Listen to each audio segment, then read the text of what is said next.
в последнее время во фракции не было единого мнения, что в принципе и послужило к этому решению, которое мы собрались на фракции, обсудили, и каждый принял свое решение, как ему дальше действовать вообще. Ну, председатель фракции, вы же знаете, на заседании Народного собрания обвинил председателя Народного собрания Дмитрия Константинова, что мы посчитали это с его стороны было некорректно, потому что он это мог сделать и лично, мог прийти на фракцию. Стал ли этот поступок господина Чимпаеша последней каплей вашего решения, что именно после этого вы приняли такое решение? Знаете, господин Чимпаеш, он своеобразный, так скажем, и... Но он не боится выражать свою позицию. Он не боится выражать свою позицию, он на самом деле любит только свою позицию, но если ты председатель фракции, и если ты уже зашел на заседание фракции, на заседание Народного собрания и пытаешься свою позицию высказать, я считаю, что это неправильно. Мы фракция, мы... То есть вы посчитали, что он не вправе заявлять такие обращения в адрес спикера Народного собрания Гагаузии, но он выражал это просто как депутат НСГ Сергей Чимпаеш. Он не выражал свою позицию как председатель фракции ГГУ-СС. Он выражал это как председатель фракции ГГУ-СС, я считаю. И для того, чтобы выражать такие заявления, выговаривать такие, нужно иметь более конкретику, которую ты мог бы обсудить ее на фракции.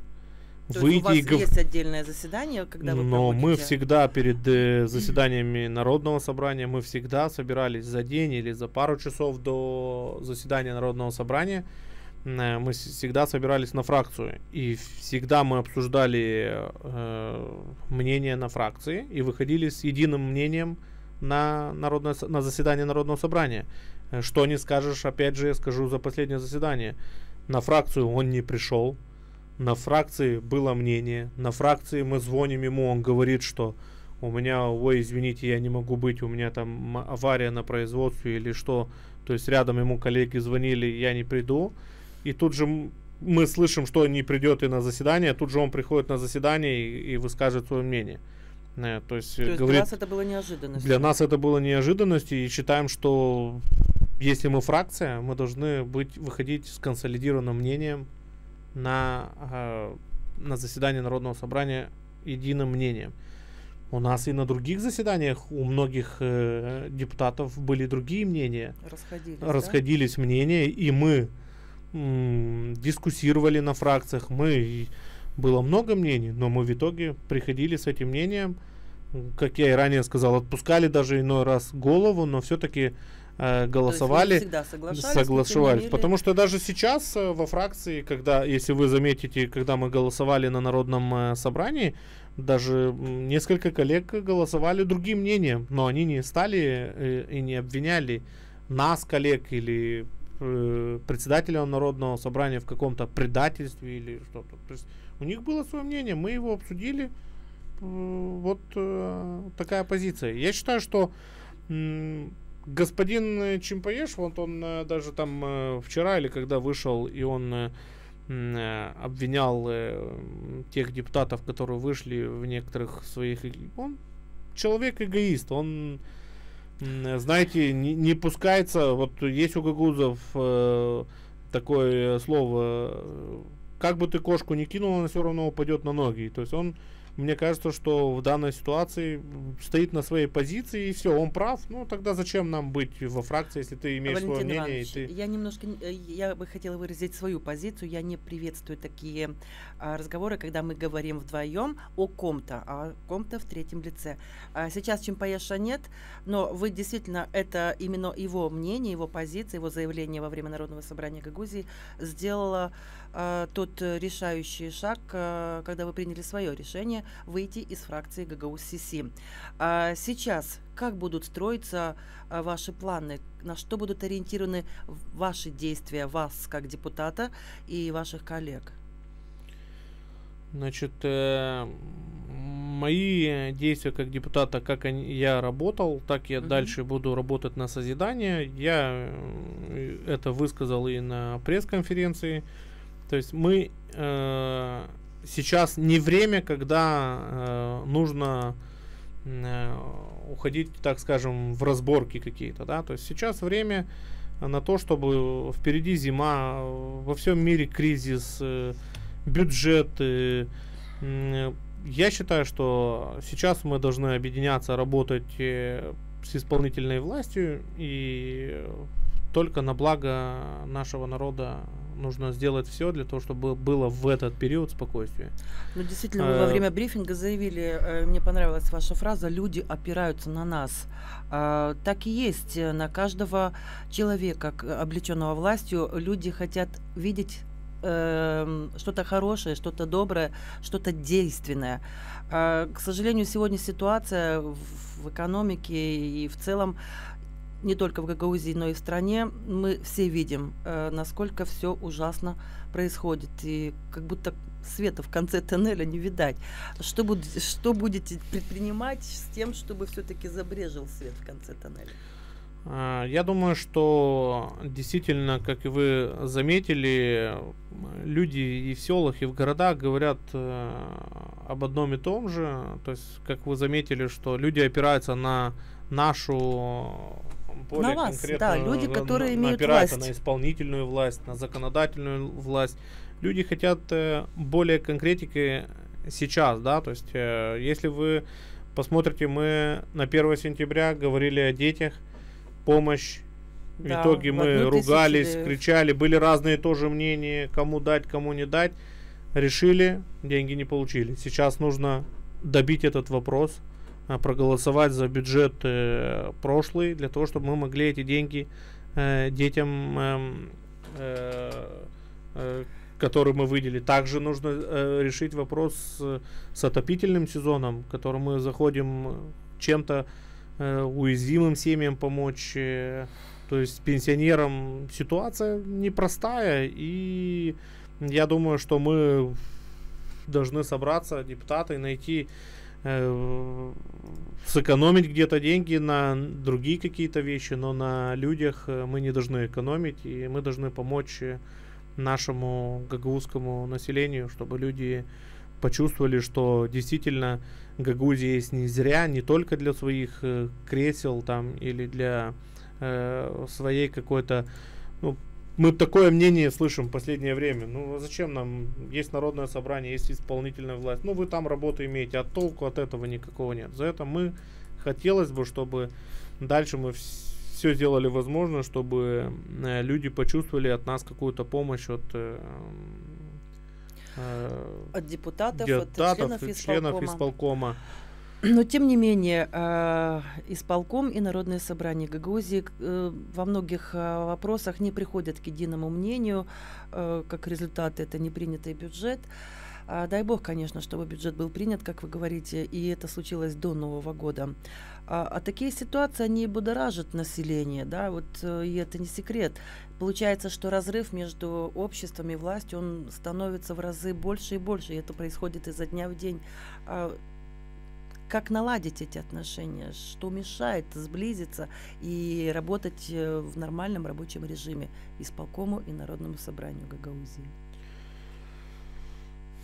Понятно, что причин немало для этого. Причин у нас много есть, да, то есть у каждого есть свой характер, каждый видит по-своему, депутаты по-своему, исполнительная власть по-своему, но я считаю, что за счет того, что мы начнем диалог с исполнительной властью, больше диалога, а именно вот сейчас, когда будет рассматриваться бюджет, то есть побольше общения, побольше понимания в тех или иных сферах, и я думаю, что тогда будет эффект, который люди начнут его чувствовать. Если мы будем отдаляться друг от друга, то есть Народное собрание в одну сторону, исполком, то это только черная дыра, так скажем, в куда мы идем, ведем всю Гагаузию, да, то есть наш народ. Мое мнение, что нужно сейчас, как никогда, объединяться и работать на благо опять же, буду повторять, своего родного края. Все мы видим в соседней стране, что происходит. Все мы видим, что происходит в мире. И сейчас нужно очень быть корректными в своих высказываниях. То есть мое мнение, что есть шансы для диалога с исполнительной властью. И на последнем заседании, когда мы утверждали исполнительную власть, если вы заметите, то мне показалось, что большая часть, большинство депутатов проголосовало за то, чтобы уже начать работу. То есть это было видно на избрании исполнительного состава исполкома. То есть это было четко уже понятно, что и они хотят, и мы хотим. Уже, да, есть многим вопросы, но нужно собираться в каждой комиссии профильных для того, чтобы понять, где здравоохранение, это сельское хозяйство, это где бюджетная комиссия, чтобы мы могли везде собрать этот пазл для того, чтобы пошла работа. Да, к сожалению, пазлов разбросанных много, поэтому собирать приходится долго. У нас есть вопрос на электронной почте, позвольте, я его зачитаю. Смотрел ваш брифинг. Все вы, Гайдаржи, Караджа, Райлян, Раян, наверное, Рая. Говорили про то, что у вас тоже были вопросы к составу членов исполкома. Получается, что все вы решили наплевать на собственные принципы, оказались настолько бесхребетные, что единственным вашим аргументом был, что нашему Башкану осталось еще полгода работать. И что с того? Вы сегодня закрываете глаза на некомпетентных чиновников, которым доверили бразды управления Гагаузией. Завтра вы будете закрывать глаза на то, что у нас отберут все полномочия и вообще на потерю автономии. И как после этого вас не обвинять в ангажированности? Какие у вас будут оправдания? Единственные политики, которые вызвали у меня уважение в том заседании, это Дудогла и Чимпаеш. Чимпаеш вообще был с самого начала одного мнения насчет исполкома. И с таким же мнением остался. И не менял свою позицию, в отличие от вас. А как же проверки счетной палаты? Для чего они делались? Вы что, забыли про это? Сообщение от Федора Ябанжи. Ну, по поводу проверок. Народное собрание — это не орган, где мы должны проверять или контролировать исполнительную власть. Есть на это органы, которые должны вынести свое резюме. Мы видим, что все кричат, там, воруются, но есть для этого органы, которые должны этим заняться. Если они увидели, что там действительно прошла красная черта, то без никаких проблем. Что касается ангажированности, с 5 по сегодняшний мандат, 3-й мандат я работаю, я никогда не был ангажирован, хочу сказать, и всегда работаю на созидание. Сегодня, как вот вы объявили там Дудоглу или Чимпаеш, но это ихнее мнение, но почему-то ихнее мнение, когда нужно им, ихнее мнение почему-то идет с командой, да, а когда у них другое мнение, они выходят со своим личным как будто бы мнением, понимаете, то есть тут чуть-чуть не совпадает. Когда личные интересы, тогда командная игра, все голосуют. А когда как отдельная личность, как отдельная, да? Все, он выходит как отдельная личность. За это мы приняли решение не для того, чтобы просто выйти. Ну, какой смысл во фракции, если там не считается с твоим мнением? Какой в этом смысл? Каждый выходит, я буду советоваться тогда со своим народом, который меня выбирал, и буду принимать решения так, как я считаю. Но это, наверное, первостепенная задача, да, Валентин Иванович, это... во фракции вы или не во фракции. Да, но... Потому что наказы людей, это должно быть априори, и это... Да, сильно. Что касается... Что там еще? Какой вопрос был? Тут было о том, что единственным вашим аргументом осталось Башкану еще полгода работать, и что с того? Сегодня вы закрываете глаза на некомпетентных чиновников, которым доверили бразды управления Гагаузией, завтра отберут все полномочия и вообще всю потерю всей автономии. Как после этого вас не обвинять в ангажированности? Какие у вас будут оправдания? Ну, это больше как бы понимается, что такой эмоциональный вопрос.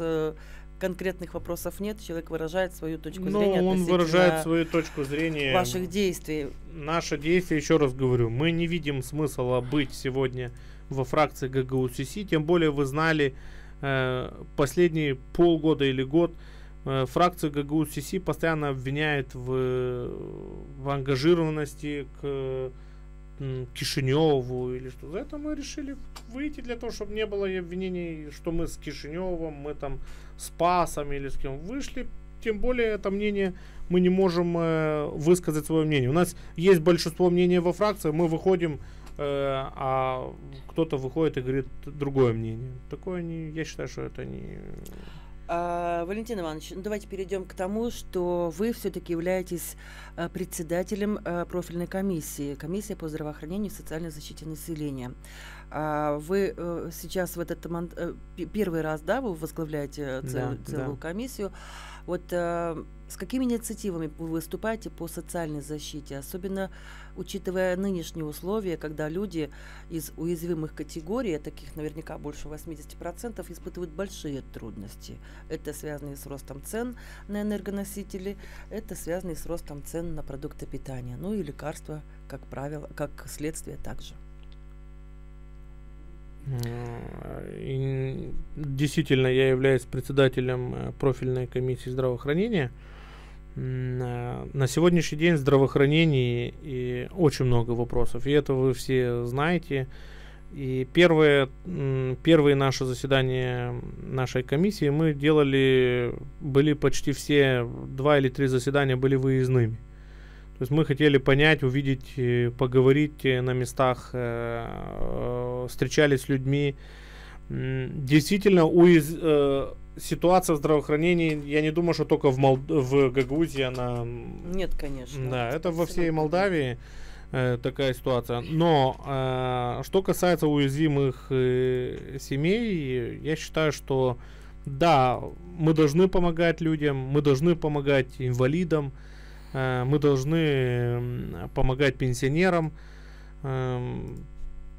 Мое мнение, что в этих моментах наша комиссия, везде мы идем на диалог с управлением здравоохранения и пытаемся везде подставить плечо для того, чтобы в данный момент, в сложный период, везде максимально всем помочь. Получается, что от этого, от бюджета зависит благосостояние народа, да? Поэтому бюджет должен быть социально ориентированным. Вот как вы считаете, все-таки на что он больше в этот раз должен иметь большую направленность? Да, социально ориентированный, но это что конкретно, на ваш взгляд? Понимаете, когда вот говорите социально ориентированный, бюджет у нас он такой немножко все отдать, да, то есть мы не влаживаем, то есть понятно, что есть слои населения, как я и назвал, инвалиды, которым нужно помочь, да, но тут нужно быть очень аккуратным, потому что денег не так много для того, чтобы всем помочь. За это я считаю, что бюджет на 20, мы говорим о следующем бюджете, на 23-м, бюджет должен быть ориентирован больше на, как вам сказать...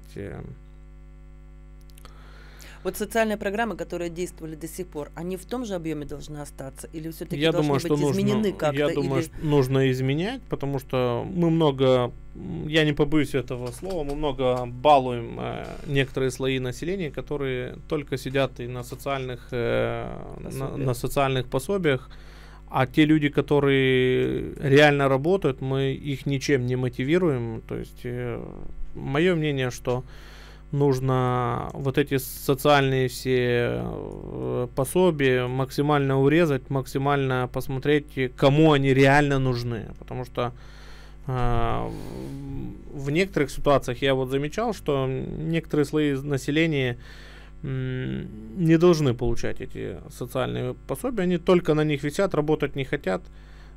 И... Это очень тонкая грань. Валентин, наденьте наушники, пожалуйста. Да. У нас есть звонок по телефону. Здравствуйте, мы вас приветствуем. Добрый день. Добрый день. Заман хайыр болсын. Ben isterim sorayım efendi Gaydarca. Debar bir yılınca ona şuna bulunurlar halk topluşta. Bıldır onlar kabul edemediler o bütçede. Bu yıl o bütçeden kabul edemediler, atminat ettiler onu. Zira o yıl doğru. Bu yılda insana, pensionerlere bir şey çıkınar. Anladım hani vermeyeceklerdi. Yardım. Ben sayarım hani o yıl halk topluşu. Onu satırla.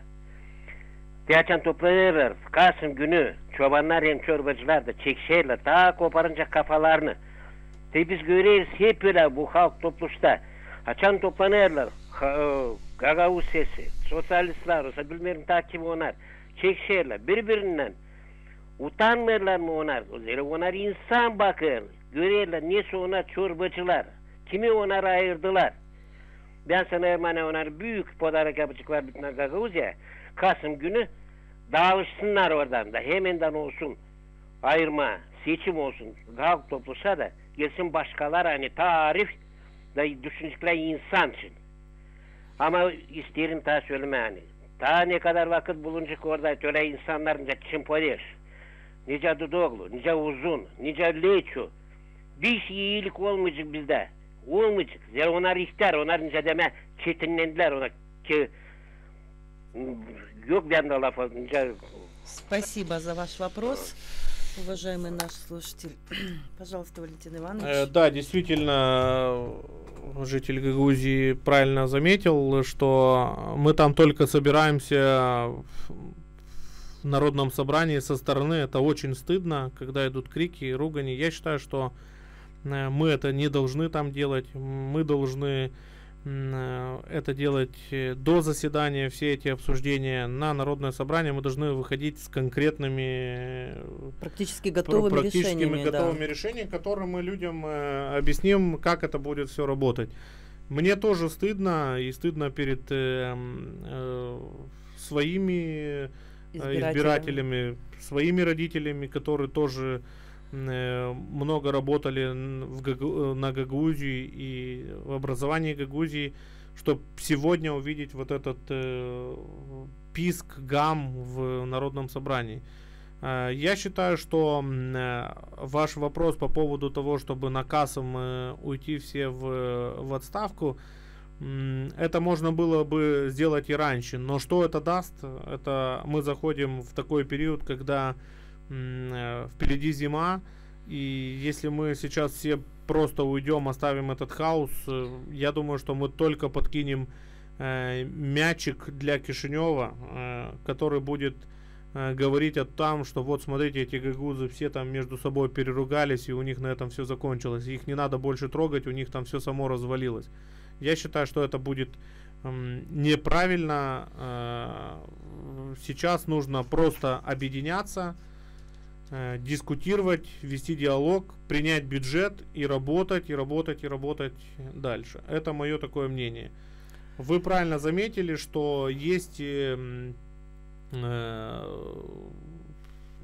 коллеги, которые уже много созывов работают. Иногда мы у них чему-то учимся, иногда вот то, что получилось. Мы считаем, что в современной, я вырос, могу сказать, в современной Гагаузии уже, и я бы так не сделал бы, обвинив бы на камеру своего коллегу в предательстве. Или я считаю, что это чуть-чуть уже не модно.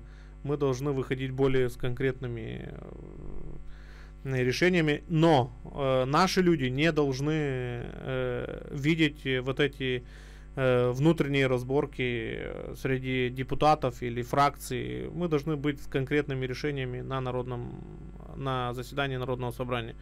Плюс, вот как вы заметили, я бы, например, и в прошлом созыве предлагал председателю Народного собрания, и в этом предлагаю, что нужно сделать и выездные заседания Народного собрания в той же там в том же Тамае, или в Чадырлунге, или в Капчаке, или в Карбали, или в Вулканештах. Я считаю, что весь народ Гагаузии, который и люди преклонного возраста, которые всегда боролись за Гагаузию, должны увидеть эти заседания у себя в своих округах и населенных пунктах для того, чтобы могли принять участие и задать вопросы в этих заседаниях конкретно своим депутатам или депутатам всем Народному собранию.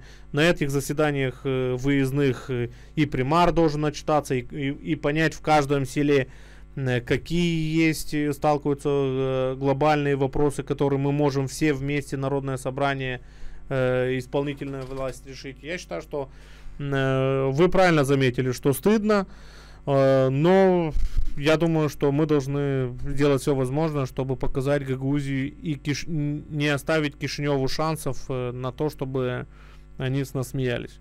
Мы должны просто объединяться все здесь. Не имеет значения в какой-то партии, не имеет значения в какой-то фракции, все объединяться и работать. Вы правильно тоже подметили, повторюсь вашими же словами, Валентин Иванович, потому как нельзя допускать таких моментов, чтобы в Кишиневе, что называется, аплодировали стоя вот всему тому, что происходит здесь в Гагаузии.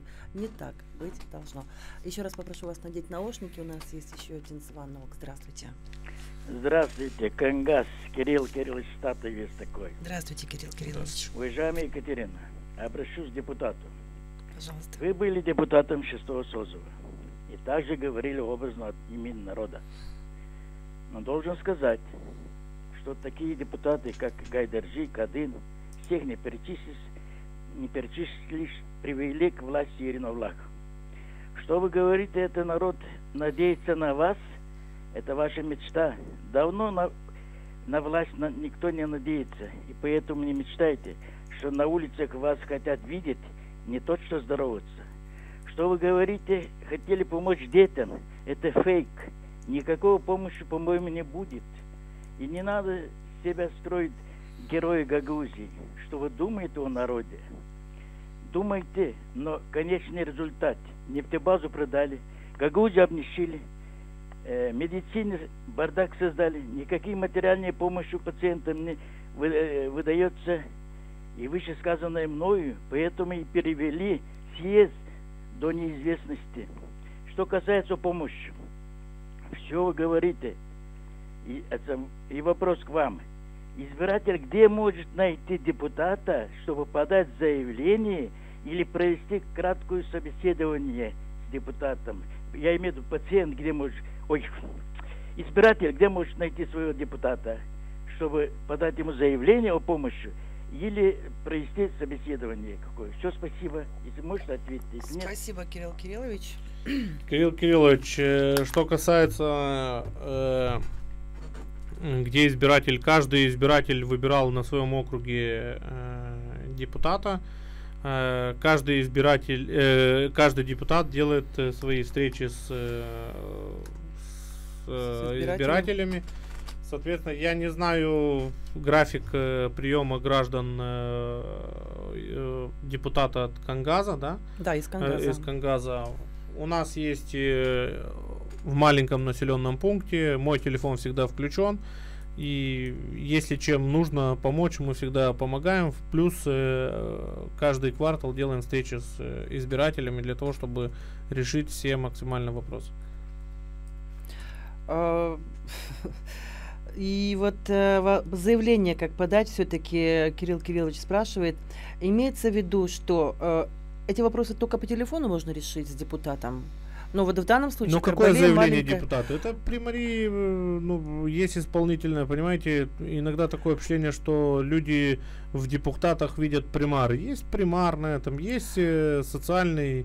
Есть же куда подать. Ну, понятно, Валентин что Иванович, депутат может помочь всегда, но... Давайте я раскрою скобки, может быть, не тот имел в виду вопрос, но у каждого депутата есть резервный фонд, куда любой человек также может обратиться и с тем, чтобы помощь получить, да, вот из этого фонда на лечение, на состояние... Кирилл Кириллович, я скажу вам, что касается резервного фонда каждого депутата. Каждый депутат по запросу своих избирателей принимает решение...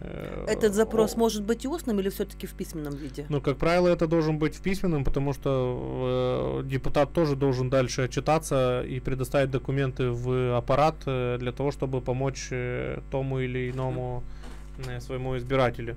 Что касается, если взять по моему населенному пункту, он самый маленький, и резервный фонд депутата тоже самый маленький. В районе 6200 или 6300 лей, я сейчас точно не скажу.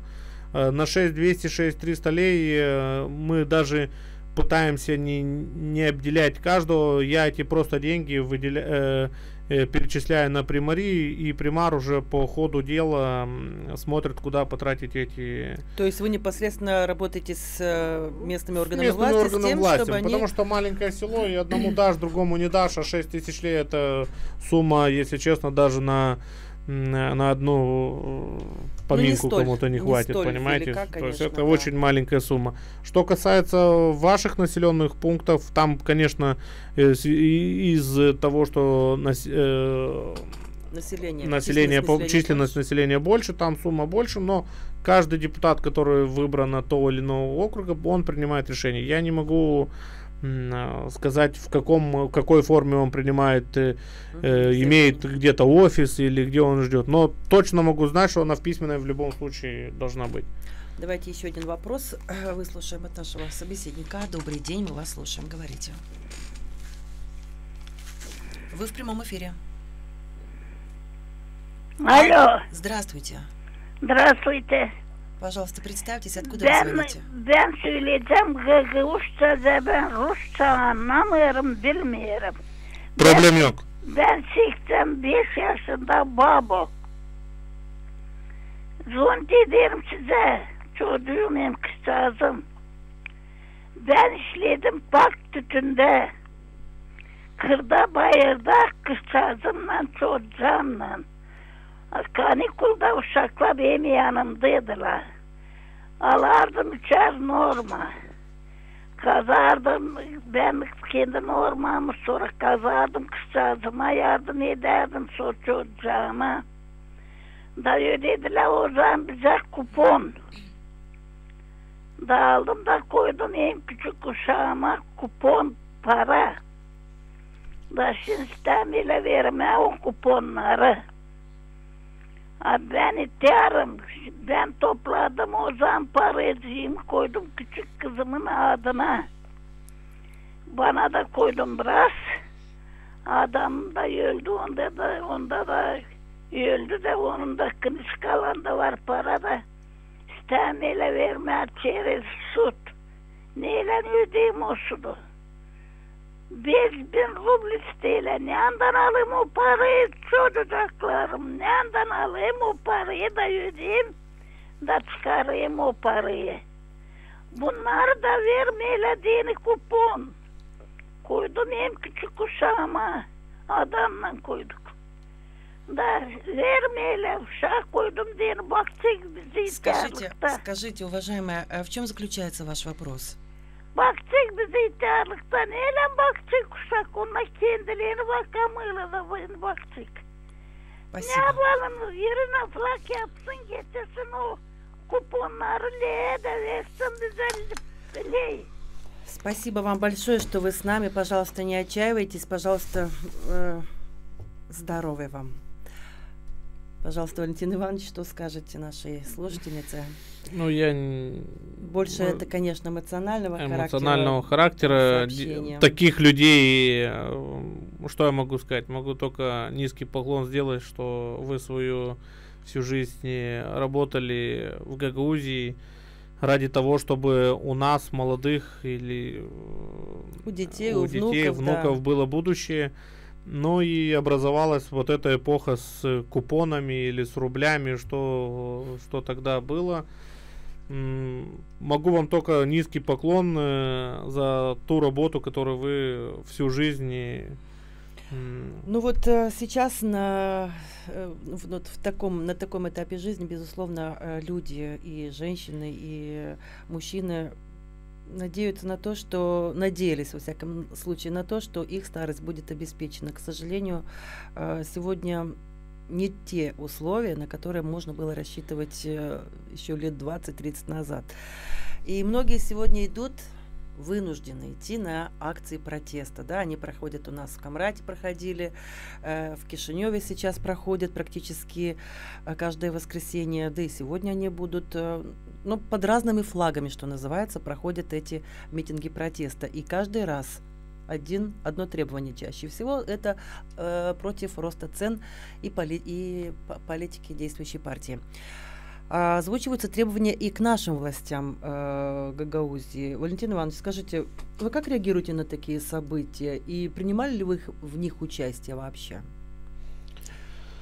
Потому как призывали митингующие к тому, чтобы были депутаты НСГ, члены исполкома. Да, действительно был призыв. Я не участвовал в этих акциях по нескольким причинам, но больше эти причины складываются в занятости, просто в физическом графике, который я не могу участвовать в этих. Постоянная то уборка, то тем более сейчас осень, все заканчиваем все работы, не приходилось мне участвовать. Что касается призывов, ну, это нормально, что нас призывают, потому что ситуация, видите, какая на улице. Как будет дальше, время покажет. Мы живем, патриоты, здесь на месте, живем в Гагаузии. Как дело будет дальше обстоять, время покажет. На сегодняшний день работаем для того, чтобы мы могли содержать и свои семьи, для того, чтобы заплатить налоги, для того, чтобы люди, которые у нас работают, мы могли им... Из этих заработных плат складывается и пенсия этих людей, о которых мы чуть раньше говорили, да, женщина на гагаузском языке говорила, в какой она сложной ситуации сейчас. И пенсии низкие, пособия тоже не на все хватает. И все это зависит от уровня заработных плат, да. Но где их получают? Безусловно, в бюджетных учреждениях, либо на малых и средних предприятиях. И вот тут мы немножко спотыкаемся о том, что работа нынче малых и средних предприятий тоже не на том уровне, на который хотелось бы рассчитывать, видеть, понимать. Вот с вашей точки зрения, как этим людям, которые все-таки решили открыть свое дело, как их смотивировать на то, чтобы они здесь оставались и никуда не уезжали?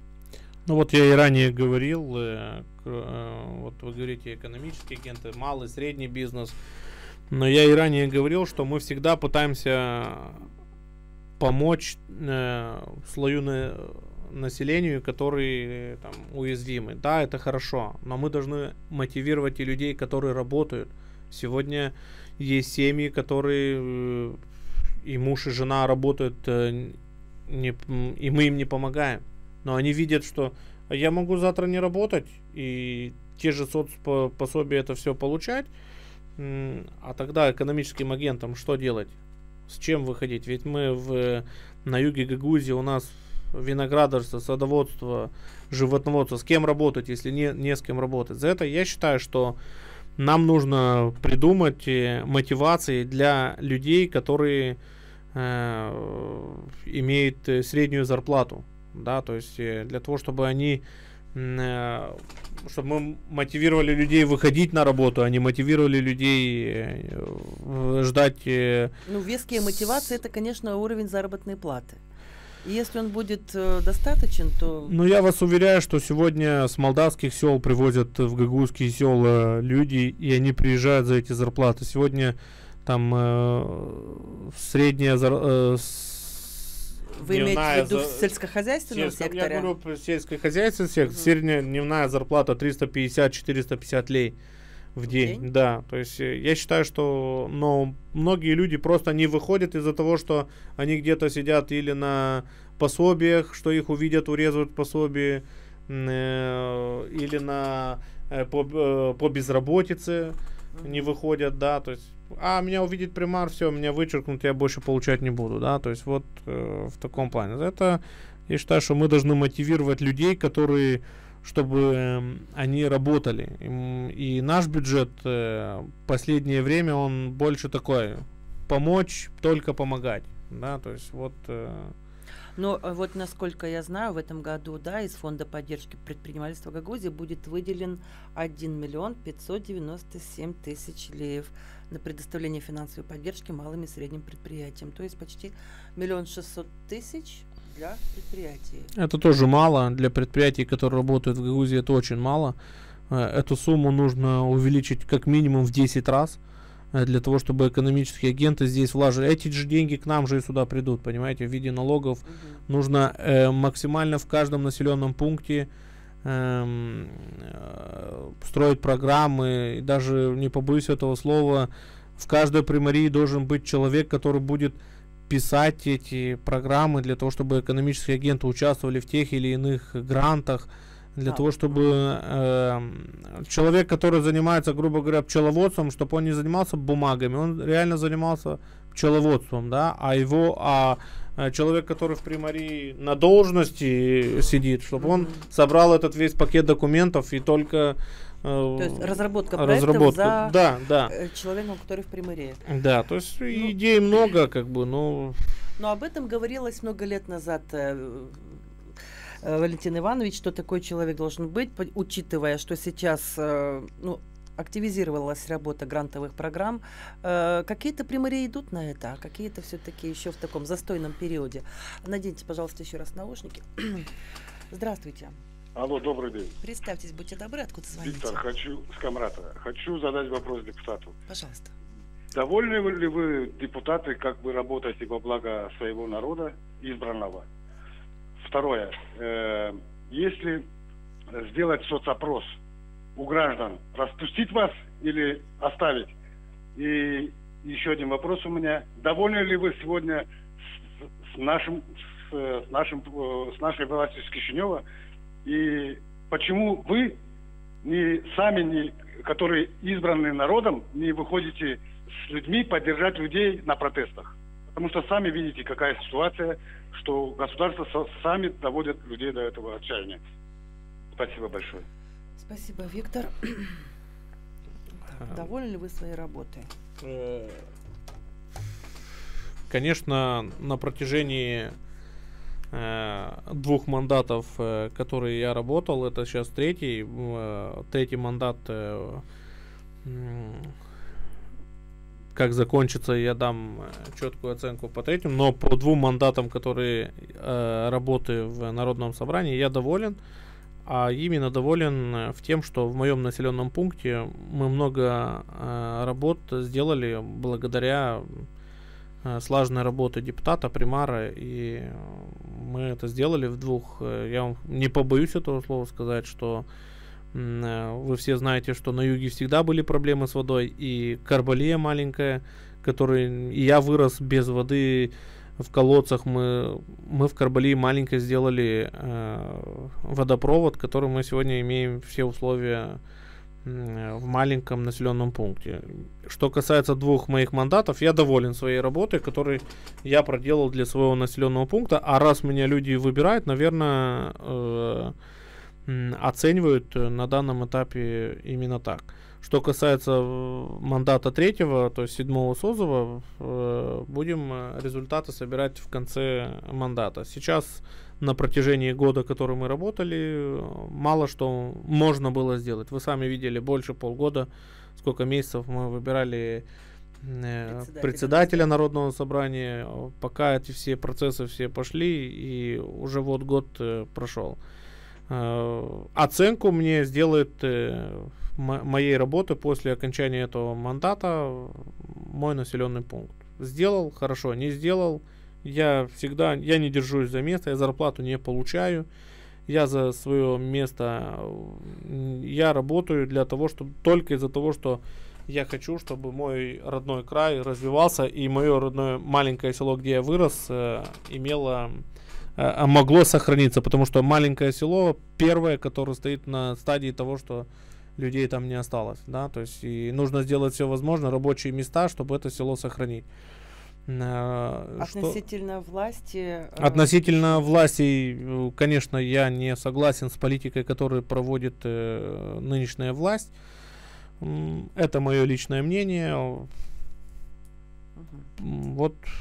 То, что могу сказать. В глубину не буду заходить. Много вопросов к этой власти, но я не согласен с той политикой, которую проводит на сегодняшний день эта власть. А вопрос еще, почему не выходите на протесты? Вы, в принципе, об этом Ну, я сказал, еще не... Я думаю, что сейчас уже можно будет после Касыма, можно выходить и на протесты. Уже все работы будут сделаны, можно выходить и на протесты уже. Так что еще рано говорить о том, что не выходили. Каждый смотрит по своему графику, кто может это воскресенье, кто может следующее, вот и вся... То есть, если вы выйдете, вы поддержите людей? Да, я буду поддерживать людей, которые выходят на эти митинги. На митинги. И по поводу соцопроса, если он будет проведен среди населения относительно полномочий... Соцопрос о том, уйти или не уйти. Сложение полномочий. Сложений. Если соцопрос покажет, что надо уйти, еще раз говорю, меня ничто не держит, зарплата не держит, ничего такого меня не держит. Надо уйти, есть человек, который или есть следующий, кто выиграет, который сделает лучше, без проблем. Я не держусь за кресло вообще. А еще раз попрошу вас надеть наушники, Валентин Иванович, и это будет скорее заключительный вопрос. Здравствуйте. Алло. Добрый день.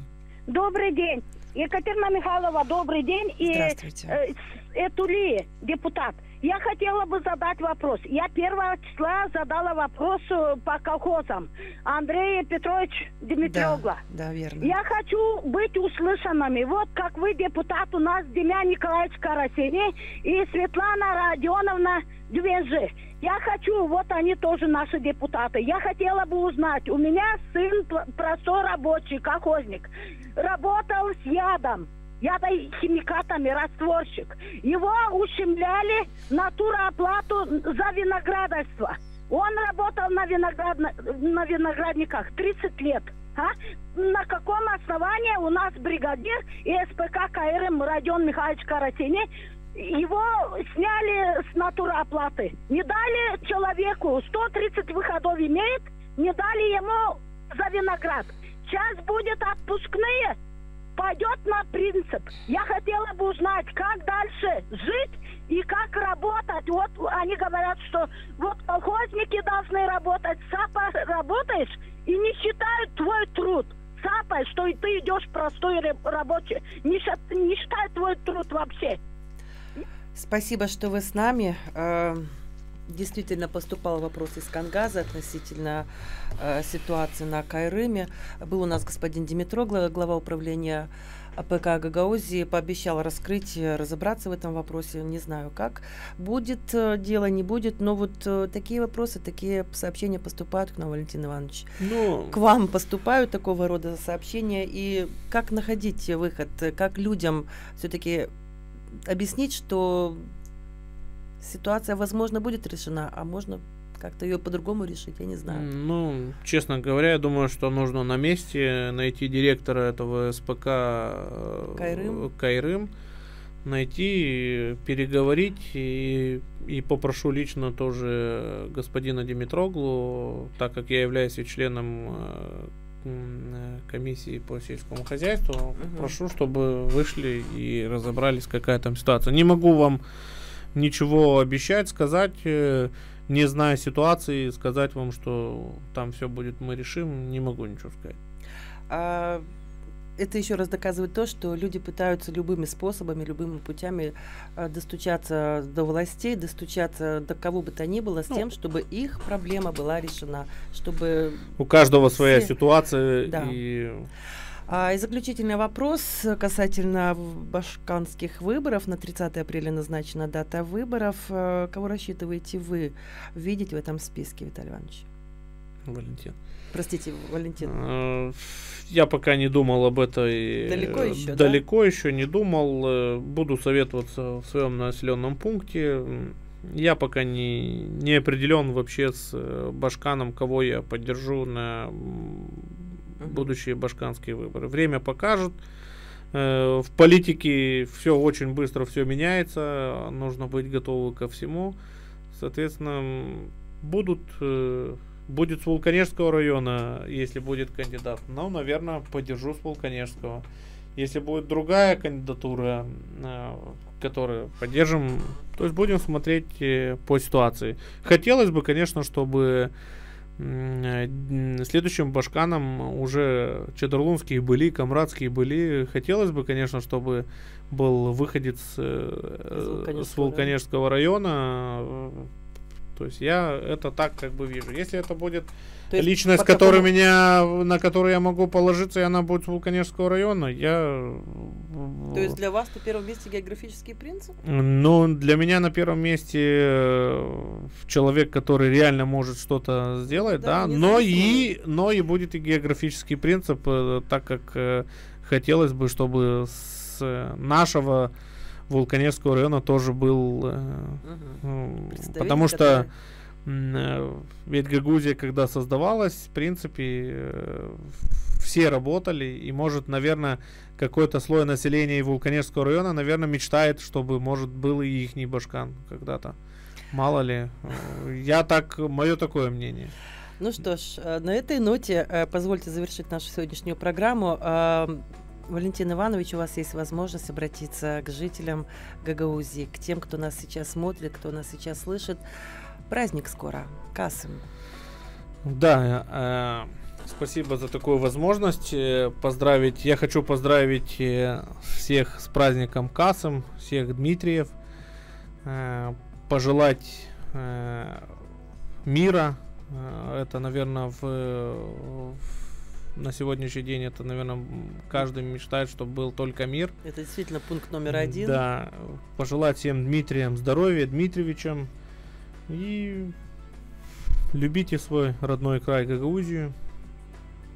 И действительно, праздник Касым — это тот праздник, которым мы гордимся. Именно мы, гагаузы, мы ждем этого праздника всегда, как будто приходишь до какого-то... Ну, то есть это рубеж, когда можно посмотреть, что сделано за Салык, год. берекет. Отлично. Спасибо. И вам спасибо, и еще большая благодарность нашим зрителям и слушателям за то, что вы выражали в течение часа свою точку зрения, свою позицию. Оставайтесь с ГРТ. Всего доброго. До новых встреч.